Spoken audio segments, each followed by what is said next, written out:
Selamat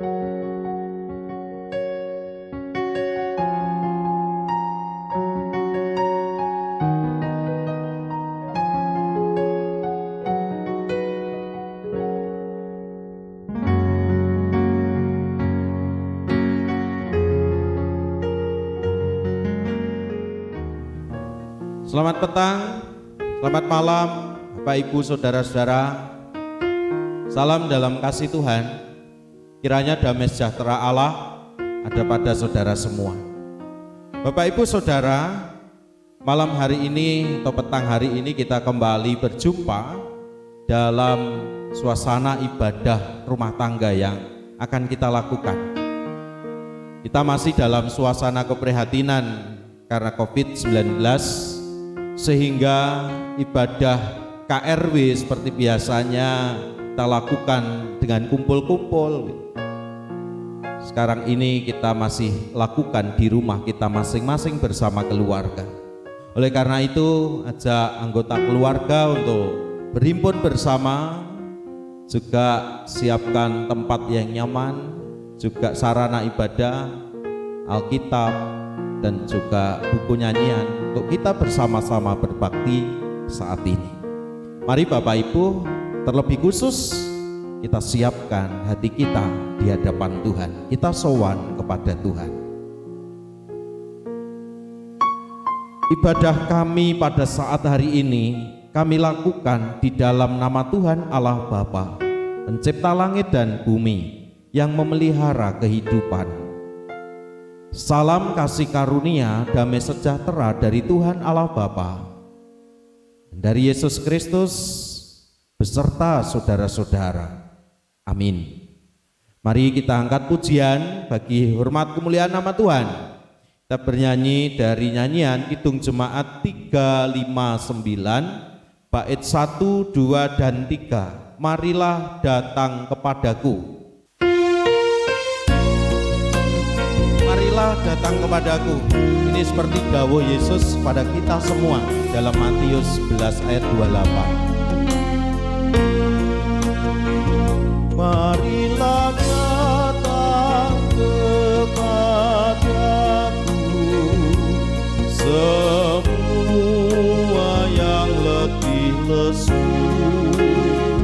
kan ku berikan kelegaan. Mari datang padaku. Bait yang kedua. Yang berbeban berat, hai datang dengan bebanmu padaku. Pikulah yang aku pasang dan belajar padaku.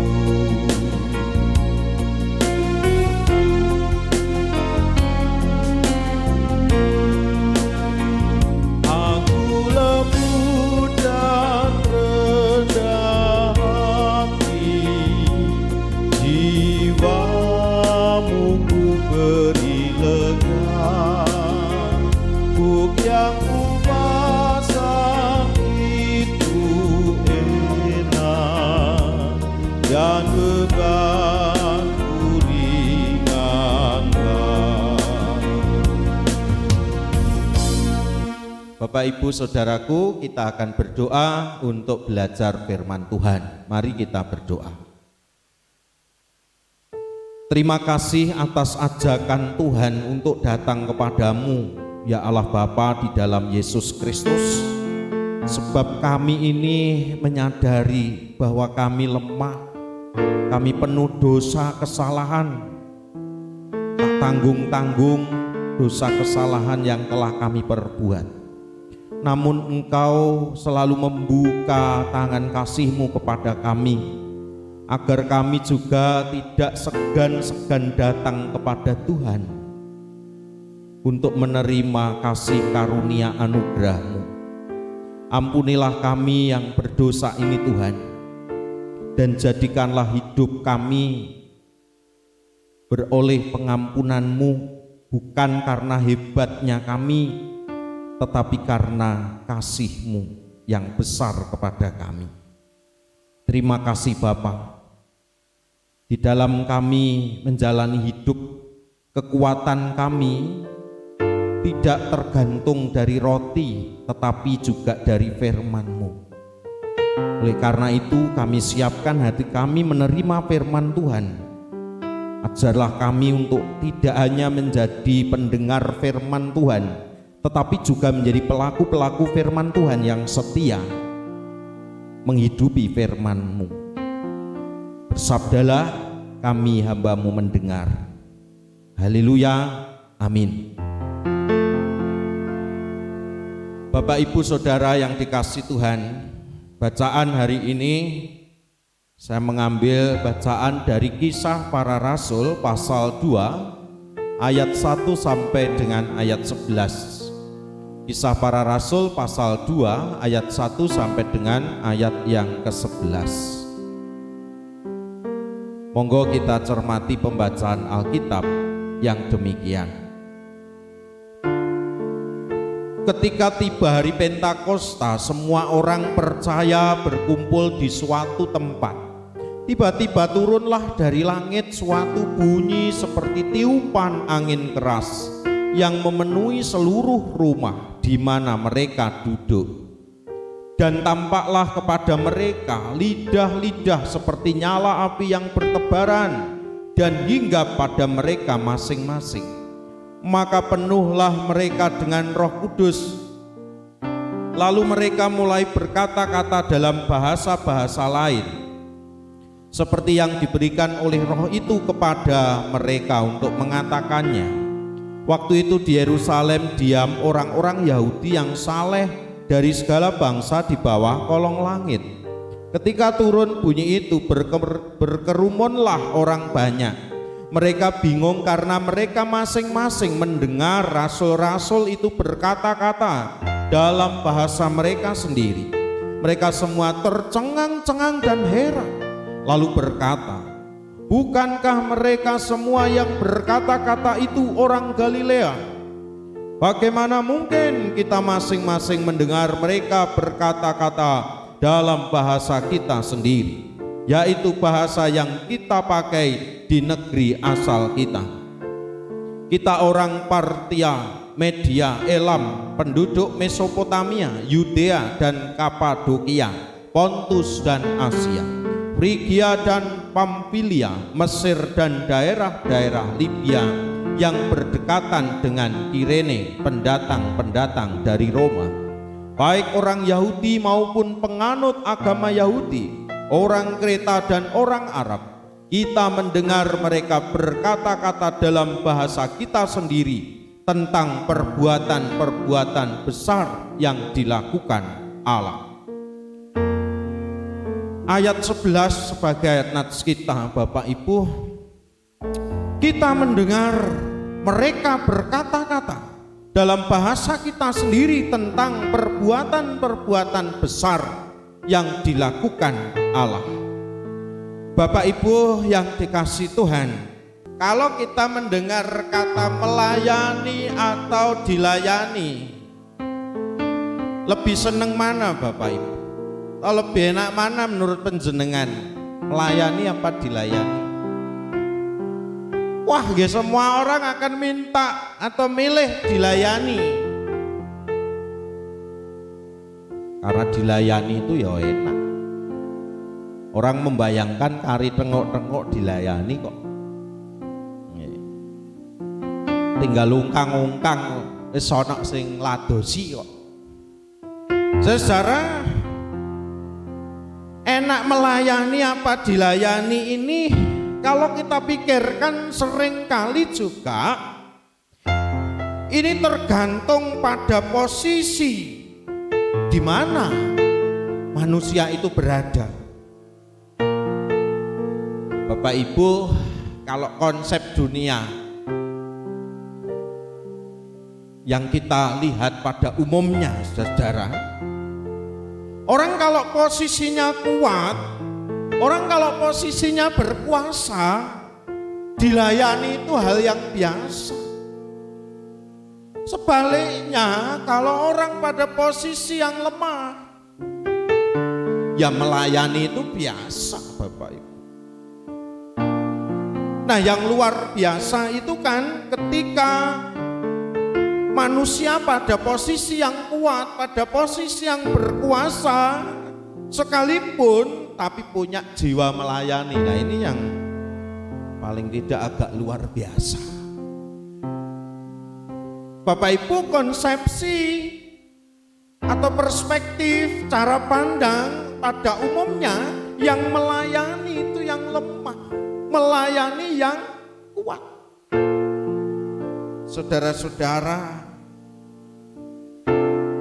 kalau kita hari ini diajak untuk melihat konsepsi Alkitab,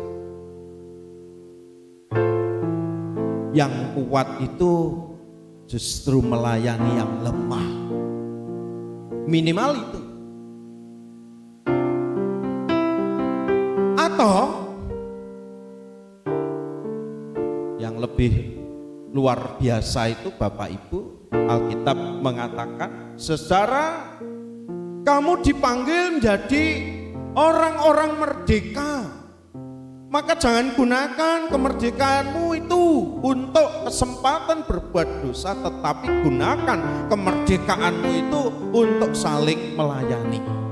Maka yang luar biasa itu menurut konsepsi Alkitab, ya, sesama orang yang merdeka, baik kita yang lemah maupun kita yang kuat, dalam posisi apapun kita sama-sama saling melayani. Nah, ini yang luar biasa, Bapak. Betapa indahnya kehidupan ini kalau ada perasaan atau semangat saling melayani. Saudara-saudara, di tengah kehidupan berjemaah diperlukan para pelayan yang mau melayani dengan tulus hati, dengan penuh cinta, tidak pandang status sosialnya, status ekonominya, status jabatannya, status pangkatnya. Tetapi Bapak Ibu saudara, seringkali yang menjadi masalah adalah tidak mudah untuk mencari orang-orang yang mau melayani. Atau ada banyak orang-orang yang menolak untuk diajak terlibat di dalam pelayanan. Ada yang beralasan sibuk karena pekerjaan, sibuk karena keluarga, sibuk memberi alasan, Pak, saya tidak bisa apa-apa. Dan masih banyak segudang alasan-alasan yang lainnya. Memang Bapak Ibu saudara, melayani di tengah-tengah jemaat itu atau menjadi pelayan itu tidak mudah. Akan ada tantangan, akan ada hambatan yang harus dihadapi, akan ada ketidakpuasan, akan ada kritikan, bahkan ada celaan. Bapak Ibu saudara, hari-hari ini tim multimedia ini kan merekam video, ya termasuk video ini direkam untuk panduan ibadah. Ya. Para pendeta pun harus siap. Kalau video sudah diunggah di YouTube, tidak semua ngasih jempol Bapak Ibu. Ya jempol ke atas, tidak semua, ada juga yang jempol ke bawah. Karena sudah dipublikasi, dilihat banyak orang, ya akhirnya secara demokratis orang boleh menilai. Tetapi saudara, kalaupun ada jempol ke bawah, apa lalu kita berhenti untuk tidak melayani? Wah, tidak juga. Bisa jadi Bapak Ibu, hal-hal yang menjadi tantangan dan hambatan di dalam melayani itu akan bisa membuat nyali itu ciut. Untuk apa? Untuk terlibat di dalam pelayanan. Sehingga kemudian ada saja alasan-alasan yang muncul saat orang diajak terlibat di dalam pelayanan. Walaupun demikian Ibu Bapak, firman Tuhan di dalam peristiwa Pentakosta yang dicatat di dalam Alkitab, Tuhan itu senantiasa memberikan kekuatan untuk orang-orang yang mau melayani, apapun peran sertanya di dalam pelayanan. Saudara, janji Tuhan untuk memberi kekuatan ini juga dirasakan oleh para murid. Dikatakan di dalam kisah ini, mereka dipenuhi Roh Kudus. Di dalam rupa lidah-lidah seperti nyala api yang hingga pada mereka masing-masing. Ayat 3. Lalu mereka mulai berkata-kata dengan bahasa lain yang diberikan Roh itu. Ayat 4. Bahasa dari banyak orang yang hadir di sana. Tentu ini akan membuat orang tercengang dan heran. Loh, kok bisa ya hal itu terjadi? Karena para muridnya adalah orang-orang Yahudi, tetapi kemudian mereka bisa berbicara dalam semua bahasa, di mana bahasa orang-orang yang hadir di situ dari bahasa yang berbeda-beda. Di tengah situasi di mana banyak orang tercengang, terheran-heran itu Bapak Ibu, tetapi juga tidak sedikit orang yang kemudian mengatakan, wah, iki wong mendem, orang yang mabuk oleh anggur manis. Saudara yang dikasih Tuhan, seperti video tayangan ibadah, sekalipun ngajak orang untuk berbuat baik, Bapak, gak kabeh ngeten Bapak Ibu. Ugi wonten ingkang ngeten. Gitu. Tidak semua memberikan like, seneng, tapi juga ada yang mencela, seperti peristiwa Pentakosta. Banyak orang tercengang, banyak orang heran, tetapi ada juga yang mencela. Tetapi hal itu Bapak Ibu tidak menjadikan para murid tuh pupus, patah semangat. Roh Kudus yang diberikan Tuhan kepada mereka ini yang menguatkan mereka untuk bersaksi dan mengabarkan Injil, kabar sukacita dengan penuh cinta kepada banyak orang itu. Hingga pada akhirnya ada banyak orang yang kemudian menjadi percaya kepada Tuhan dibandingkan mengandalkan kekuatannya sendiri. Demikian juga bagi kita semua Bapak Ibu, saat kita mau menyediakan hati, menyediakan waktu terlibat dalam pelayanan, sebagai apapun peran serta panjenengan di dalam melayani, entah sebagai apapun ya Bapak Ibu, karena konteks pelayanan di dalam Alkitab itu macam-macam. Ada yang sebagai diakonos, pelayan meja. Mungkin kalau di gereja itu sebagai URTG, urusan rumah tangga gereja. Ada yang sebagai dulos. Paulus menyebut dirinya ini dulos, sebagai hamba atau budak. Tentu saja ini memposisikan dirinya sebagai hamba Tuhan. Ada juga Leutergeo. Leutergeo ini Bapak Ibu, Leutergeo. Ada juga Leutergeo Bapak Ibu,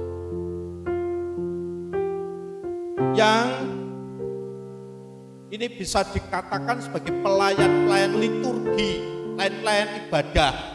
Ya baik yang khotbah, baik yang membaca Alkitab, pengakuan iman, persembahan, pemain musik, pandu puji, petugas persembahan,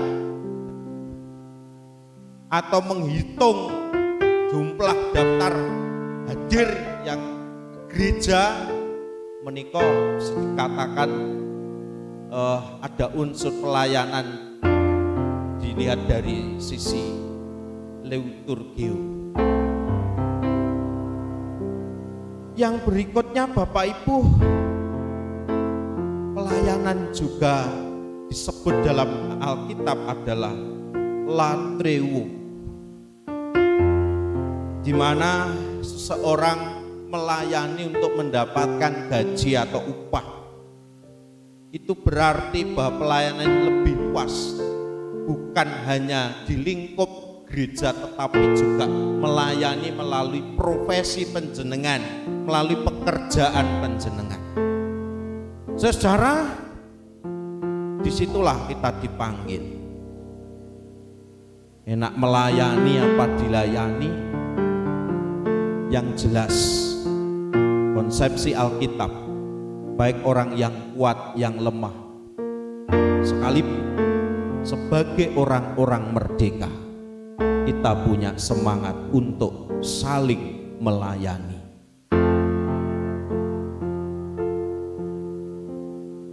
Kiranya Tuhan memberkati.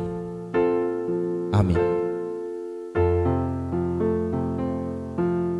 Bapak Ibu Saudara, kita mengucap syukur kepada Tuhan. Kita iringi dengan nyanyian dari Kidung Jemaat 235 bait 1. Ku dengar berkat-Mu turun.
Mari Bapak Ibu kita bersama-sama naikkan doa syafaat.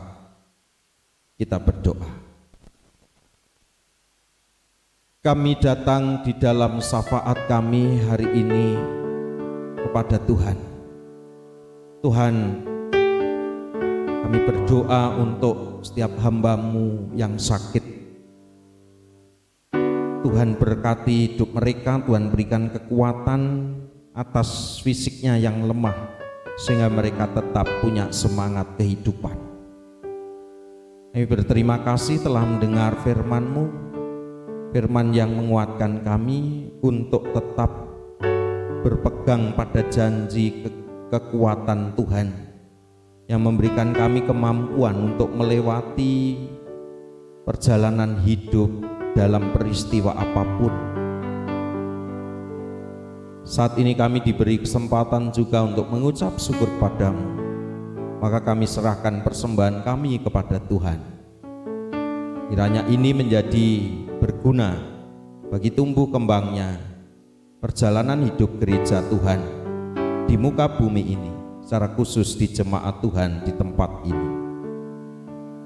Kami serahkan setiap hamba-Mu dalam pergumulan mereka sehari-hari di rumah mereka masing-masing, di tempat kerjanya, di perantauan, mungkin juga hari-hari ini tidak bisa pulang atau mudik. Tuhan juga memberkati mereka. Anak-anak-Mu yang masih sekolah, yang kuliah, kiranya mereka juga terus berjuang, belajar, berusaha untuk masa depan mereka. Bersama Tuhan kami dapat melewati perjalanan hidup ini dengan indah. Kami serahkan tubuh jiwa raga kami malam ini dalam istirahat kami. Tuhan selimuti kami dengan kasih kemurahan-Mu, sehingga esok hari kami dapat kembali bangun dengan sehat, dengan kekuatan baru atas pemulihan yang Tuhan nyatakan kepada kami. Kami serahkan syafaat kami hari ini kepada Tuhan. Di dalam nama Tuhan Yesus Kristus yang mengajar kami berdoa. Bapa kami yang di surga, dikuduskanlah namamu, datanglah kerajaan-Mu, jadilah kehendak-Mu di bumi seperti di surga. Berikanlah kami pada hari ini makanan kami yang secukupnya, dan ampunilah kami akan kesalahan kami, seperti kami juga mengampuni orang yang bersalah kepada kami. Dan janganlah membawa kami ke dalam pencobaan, tetapi lepaskanlah kami daripada yang jahat. Karena Engkau-lah yang punya kerajaan dan kuasa dan kemuliaan sampai selama-lamanya. Amin. Mari kita akhiri ibadah rumah tangga kita hari ini. Bapak Ibu Saudara, sebelum menerima berkat Tuhan, kita menyanyi dari Kidung Jemaat 240A bait 1, Datanglah ya Sumber Rahmat.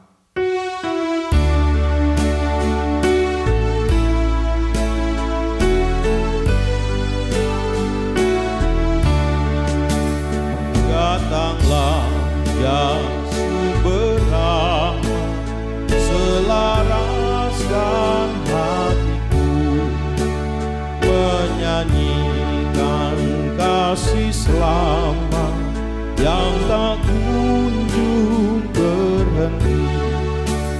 Ajar aku madah indah di balai surga-Mu. Gunung kokoh, gunung pengasihan-Mu. Saudara, hayatilah kehidupanmu dalam perjalanan hidupmu dalam terang kasih Tuhan. Arahkanlah hatimu kepadanya, terimalah berkat-Nya. Damai sejahtera Tuhan Allah Bapa yang melampaui segala akal manusia, kemurahan Yesus Kristus, Juru Selamat penebus dosa kita, dan kuasa Roh Kudus memberkati, menerangi jalan hidupmu, memberikan engkau kekuatan lahir dan batin dalam pekerjaanmu, usahamu, hidupmu sehari-hari, rumah tanggamu. Tuhan memberkati. Haleluya. Amin. Terima kasih. Selamat malam. Tuhan memberkati. Amin.